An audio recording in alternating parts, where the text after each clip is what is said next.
Welcome to AI Journal Club, the Digital Pathology podcast segment where we take a closer look at the research shaping AI in pathology. This episode is one of our AI-powered summaries series, AI-generated deep dive into a paper worth your attention. It's curated from our weekly DigiPath Digest live stream that I run every Friday morning. I'm Dr. Alex Żuraw, and this is your shortcut to stay current. Let's dive into it. Hello and welcome back to all the trailblazers of the healthcare world. Tuning in today, you are listening to the Digital Pathology podcast, and we are just absolutely thrilled to have you with us. Yeah, it's great to be here for this one. Now, normally when we meet here, we are deep in the weeds. I mean, we are talking about slide scanners, API integrations, gigabytes of storage, and the latest convolutional neural networks. We tend to totally obsess over the tech. We do. But today, we are shifting our gaze entirely. We are going to look at the one piece of the puzzle that somehow often gets completely left out of those high-level technical discussions. The patient. The patient. It sounds so obvious, right? Right, yeah. But be honest with yourself. When was the last time you read a paper on DICOM standards or integration layers that actually quoted a patient? It is incredibly rare. Yeah. In the lab, patient-centric care is a slogan we all believe in, absolutely. Yeah. But the day-to-day reality is that we are looking at tissue. We are not looking at faces. Right. The connection can feel really abstract. Exactly. But the research we are covering today is going to challenge that separation. It is a bit of a reality check for the whole industry. It really is. So we are unpacking a fascinating paper today titled "The Patient Matters: A Roundtable Discussion on Pathology in the Era of Digitization and AI." And this was published in VHO's archive online in February of 2026. And the team behind this is a heavy-hitter collaboration. It's primarily from the Department of Pathology at ZAS, that is Ziekenhuis in de Stroom in Antwerp, Belgium, and also the University of Ghent. Right. We were looking at authors like Frederik Damon, Helene Lauwers, Glenn Briggs, Roberto Salgado, and Emily Denduven. So what is the mission for us today? It is simple but profound. We are going to find out what patients really think about their tissues being digitized and analyzed by artificial intelligence. And I have to warn you all, if you think you know what patients want, you might be totally wrong. Oh, absolutely. I went into this thinking I knew exactly what the quote-unquote layperson perspective would be, and some of the answers in this paper completely flip my assumptions. It challenges a whole lot of the industry orthodoxy, especially regarding things like privacy and AI transparency. So before we get to the surprises, let's just set the stage a bit. Why did they even do this study? I mean, asking patients what they think is nice, it is good PR, but was there a harder driver behind this? There was a strict legal imperative, actually. We operate under GDPR and very strict data protection laws. When hospitals implement new tech that uses patient data like digital pathology or AI, they have to perform a DPIA. Right, a data protection impact assessment. Exactly. The paperwork no one likes doing. The endless forms. It is a lot of paperwork. But the intent is actually very good. It forces you to assess risks. And legally, a key part of that assessment is supposed to be accounting for the views of the subjects, meaning the patients. Which makes sense. But the authors of this paper realized there was a massive gap in the literature. We were rushing to implement AI in pathology, spending millions on it. But patient perspectives on this specific transition were largely undocumented. So they were essentially flying blind on the compliance front. Precisely. So they decided to fill the gap. Let's look at the setup then, because this was not just a SurveyMonkey link sent out to 1,000 random email addresses, was it? No, and that is really important to note. This was qualitative research. They wanted depth, not just data points. So they organized an intimate 2-hour moderated roundtable discussion back in June 2025. Okay. They gathered 6 Flemish cancer patient advocates. That was 3 men and 3 women. And the term advocate is key here, isn't it? These were not just random people pulled off the street who have never seen a hospital from the inside. Exactly. 5 out of the 6 had a personal history of cancer themselves. They represented major patient organizations for breast, gynecological, lung, and GI cancers. Wow. These are people who have navigated the healthcare maze. They have sat in the waiting rooms. They have read the confusing reports. They are what we call expert patients. And that expertise really came through in the transcript. One of the first things the authors noted was just how well-informed these participants were. I think there's this slightly arrogant assumption in medicine sometimes that patients don't really understand the back office work of pathology. We assume they think the doctor just magically knows the diagnosis. Right. But that assumption is so dangerous. These participants didn't just understand cancer generally, they understood the workflow. When they were asked to define digital pathology, they didn't guess. They nailed the two main pillars immediately. Which is crucial because their feelings about those two steps are quite different. Right, so first was the digitization itself, the high-resolution scanning of the glass slide. Yes. And second was the computational analysis using AI or automated tools on that image. They grasped that distinction perfectly. Let's start with that first pillar, actually, the digitization, moving from the traditional microscope to the computer screen. The patients made an observation here that I found almost poetic. I know exactly what you're going to say. They compared the microscope to the screen, but not in terms of pixels or resolution or ergonomics. They talked about it in terms of isolation. It was a very astute cultural observation. They described the traditional microscope as a solitary tool. Solitary. That is a heavy word. It conjures up this image of a lonely figure in a basement. It does. They see the microscope as one pathologist working alone in a room, making a massive decision in a silo. But the screen, they called the screen a collaborative tool. I love that reframing. It completely changes the narrative. It changes the dynamic entirely. To the patient, the screen represents a team.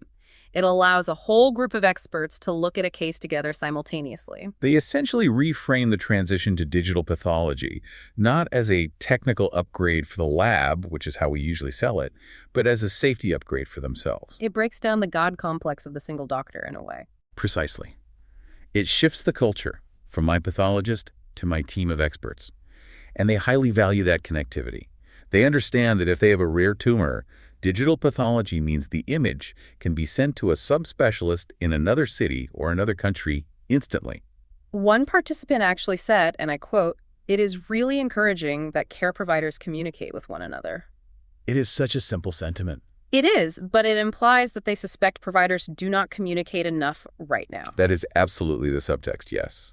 They see digital pathology as a way to break down the physical walls of the hospital. Okay, so they like the screens. That is the easy part. Now we have to talk about the elephant in the room, the robot, artificial intelligence.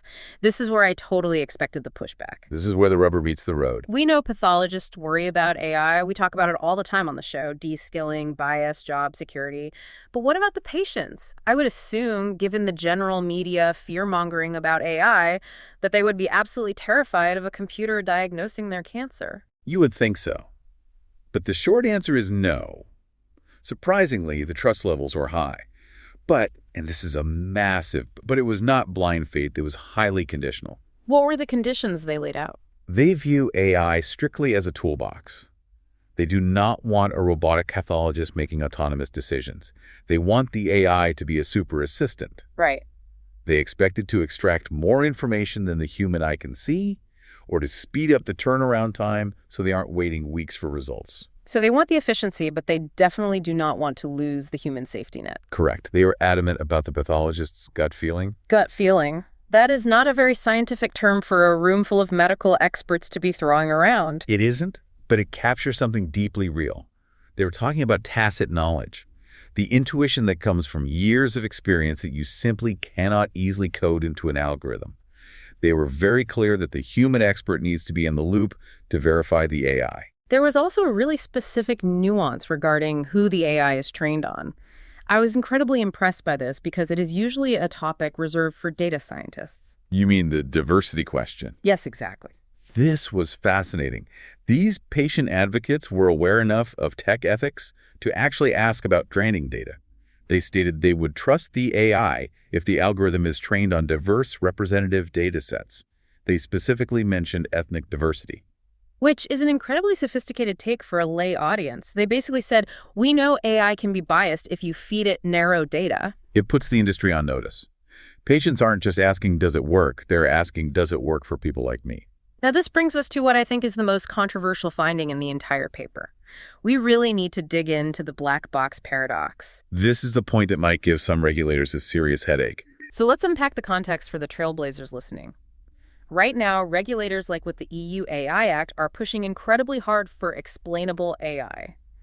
The logic is we cannot trust an algorithm unless we know exactly how it reached its conclusion.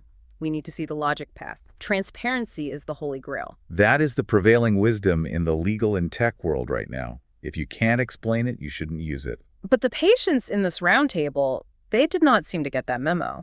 No, they didn't. In fact, they largely disagreed with it. Their stance was essentially, we don't care how it works as long as you can prove that it does work. That is a radical pragmatism. I mean, are they really okay with a machine making a life-altering calculation based on math we cannot even see? They are, because they prioritize clinical validity over explainability. If you can demonstrate that the tool is accurate, reproducible, and safe if the what is correct, they are totally willing to accept the how being a black box. They used this brilliant analogy to justify it, too. They said, we currently have no insight into the reasoning of the pathologist either. And it is so true. Think about it. If a senior pathologist looks at a slide and says, I know this is malignant because I've seen it 1,000 times, that is essentially a biological black box. It is neural processing we cannot fully map. We just call it experience. Exactly. We trust the doctor's experience. So the patients argued that if the doctor trusts the tool, they trust the tool. That challenges so much the academic focus right now. We are spending millions of dollars and thousands of hours trying to build explainability maps and heat maps to show patients why the AI thinks it is cancer. And the patients are just saying, you don't need to do that for us, just cure us. Well, there was a small caveat there. They did say, don't let the lack of explanation stop you from treating me now, but please keep researching the why for the future. So basically save my life first and write the philosophy paper later. Exactly. It is a hierarchy of needs. Survival comes before understanding. This pragmatism extended to the pathology report itself, too. There's been a lot of debate in the community. If we use AI to help diagnose a case, do we need to put a warning AI used sticker on the report? Do we need to disclose it? And the consensus from the roundtable was a resounding no. They felt it was completely unnecessary. Why, though? I would have thought people want transparency. If I buy food, I want to know the ingredients. If I get a diagnosis, I want to know the ingredients of that decision. They do, but they view AI as just another instrument. They used a hardware analogy. They argued that the pathology report doesn't list which brand of microscope the pathologist used. It doesn't say diagnosed using an Olympus BX53. That is true. Or this tissue was processed in a Leica tissue processor. Right. To the patient, those are just tools the professional uses to do their job. If the pathologist deems an AI algorithm useful for the diagnosis, the patient accepts that professional judgment. They don't need to sign off on every instrument in the lab. What about confidence scores? We see these in the software interfaces all the time. 95% probability of malignancy or 80% probability of high-grade dysplasia. Do patients want to see those numbers on their reports? The group was quite firm on this too. No, they felt that adding confidence scores or probabilities to the report would just create confusion and anxiety. But isn't that hiding information? If the AI isn't 100% sure, shouldn't the patient know? I feel like if I saw 85%, I would want to know about the other 15%. And that is exactly the problem. They compared it to survival rates. They know that survival statistics exist, they provide context, but they don't define the individual case. If you tell a patient there's a 92% chance this is cancer, they don't hear the math. They just hear it might not be cancer, or they spiral into severe anxiety about the 8%. They want a decision, not a probability cloud. Precisely. They felt that if the pathologist signs the report, that signature is the confidence score. That signature means, I'm sure. They are comfortable with medical uncertainty, but they want the expert to synthesize that uncertainty, not just dump the raw data on them. That is a huge relief for anyone designing these reports, honestly. We don't need to overload the patient with metadata. But speaking of data, there is one area where they do worry, and this is crucial for anyone working in digital pathology, IT, or administration. We have to talk about privacy and the cloud. Ah, yes, the cloud. I just assumed they wanted their data locked in the hospital basement. That is the usual reaction. You would assume so, given how privacy-conscious people are these days. Yeah. But again, they surprised us. When asked about transferring their data to the cloud for analysis or second opinions, they were generally fine with it. Really? Even knowing that clouds can be hacked? Yes. Provided it was pseudonymized names and phone numbers removed, they were okay with it. One participant said something very powerful here. They said, if your life is at stake, you won't want to be held back by concerns about privacy. That circles right back to that hierarchy of needs. Rapid access to innovation outweighs strict data containment. They essentially said that existing privacy regulations, like the strictest interpretations of GDPR, might actually be hindering care. They do not want the hospital to say, sorry, we couldn't send your slide to the world expert in Boston because Our firewall rules are too strict. But, and this is the big pivot, they were not fearless. They had a very specific fear. It was not about a hacker in a hoodie stealing their slide image. It was about who else might see it. Insurance companies. This is the real boogeyman. It is a vital distinction. The fear isn't about data security. It is not about the file being intercepted. It is about data misuse. They are terrified that if insurers get access to this granular AI data, it could be used to deny coverage or discriminate based on medical history or even genetic predispositions found in the images. That makes total sense. If an AI can predict that I might get cancer in 5 years from a routine slide, I definitely do not want my premium to go up today. Exactly. So their solution was not lock the data in a basement. It was pass better laws. Explain that a bit more.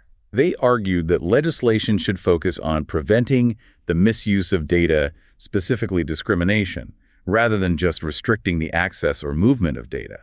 They want the data to flow freely for science and medicine, but they want legal shields against commercial exploitation by payers. That is such a nuanced take. It shifts the burden from the IT department to the legal department. It suggests that when we explain these systems to patients, we shouldn't just talk about encryption and firewalls. We should talk about governance. Your insurance company is legally barred from seeing this. That is the assurance they actually want. It changes the conversation completely. It turns it from a technical problem into a societal one. So we have covered what they think about the current state of things. But the roundtable did not stop there. They also did some blue sky brainstorming. They came up with a wish list for future AI applications. This was the segment on patient empowerment. And honestly, developers, if you are listening to this right now, get your notepads out. These are billion-dollar ideas. The representatives proposed a totally new use for AI, a translator tool. I love this idea. We all know pathology reports are written in pathologies. It is a language all of its own. Invasive ductal carcinoma, grade 3. Lymphovascular invasion present, to a patient that is terrifying and completely incomprehensible. It is. So the patients suggested an AI tool, likely a large language model or generative AI, that could take that highly technical report and convert it into lay-friendly language. Not to replace the original medical document, but to act as a companion guide for them. And they took it a step further, too. They suggested the AI could analyze the report and generate a list of smart questions for the patient to ask their oncologist. This is all about facilitating shared decision-making. Patients often freeze up in consultations. They are overwhelmed. They just don't know what they don't know. If an AI could say, based on this report, you might want to ask about prognostic implications or specific follow-up tests, that empowers the patient to have a much more effective conversation with their doctor. It is using AI to bridge the communication gap, not just the diagnostic gap. It is brilliant, but of course these fancy tools cost money. And that leads us to the final hurdle, reimbursement. Who pays? There was a lot of ambivalence there. When asked if they would pay extra for AI-assisted diagnostics out of pocket, the group was totally split. Some said yes if it provides better accuracy. But there was a strong, palpable fear that premium AI diagnostics could create inequality. The idea that rich patients get the AI-enhanced, super-accurate diagnosis and everyone else gets the standard version. Right. They were adamant that reimbursement should be based on accuracy. If AI is the standard of care, it should be covered for everyone.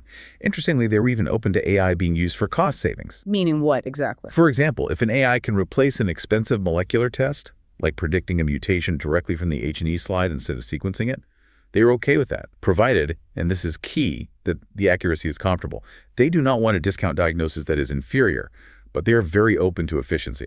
It sounds like they are very pragmatic about the economics, as long as the quality of care remains the absolute priority. They are. They recognize the reality of healthcare costs. They just don't want to be the victims of budget cuts disguised as innovation. So bringing this all together, we have a group of patients who are surprisingly tech literate. They view digital pathology as a collaborative upgrade. They are willing to trust the black box of AI if it is clinically validated. They care way more about insurance discrimination than cloud servers, and they want AI to help them understand us. That sums it up perfectly. What does this mean for our listeners, then? For the pathologists, the lab managers, the tech developers tuning in? It means we might be focusing our anxiety on the wrong things entirely. We spend a lot of time worrying about explainability algorithms or putting AI labels on reports or locking down firewalls. The patients are telling us focus on validation, focus on diversity in your training data, and focus on using this tech to help us understand what is happening to our bodies. It is a massive call to action to treat patients as allies in this transition. They are not the obstacle. They are ready for this. They are, and they are asking for tools that help them, not just us. I want to leave you all with a thought that came up during my reading of this paper. We talked about that translator tool idea, patients asking AI to interpret our reports because they are too technical. It raises a very provocative question. It really does, because if patients are asking for an algorithm to translate our work because it is incomprehensible to them, does that say more about the amazing potential of AI, or does it say more about the opacity of our current communication style? Maybe we shouldn't just be building AI to read slides. Maybe we should be building AI to help us speak human again. That is certainly something for everyone to chew on. A huge thank you to the authors Demon, Lowers, Brooks, Salgado, and Den Duvin for this insightful work in Virchow's archive. It is an absolute must-read for anyone in the field. Highly recommended. And thank you to all you trailblazers for listening to the Digital Pathology podcast. Keep pushing the boundaries, keep the patient in the center of the frame, and we will catch you on the next deep dive into the literature. Goodbye, everyone. That's it for this AI Journal Club episode. If you want more like this, make sure you're subscribed to the Digital Pathology podcast and come join us for the DigiPath Digest, our weekly live session. During these live streams, you can vote which paper becomes an AI deep dive. And if you're serious about digital pathology, grab my free book at digitalpathologyplace.com. This is the best place to start your digital pathology journey. Thank you so much for listening, and I'll talk to you in the next episode.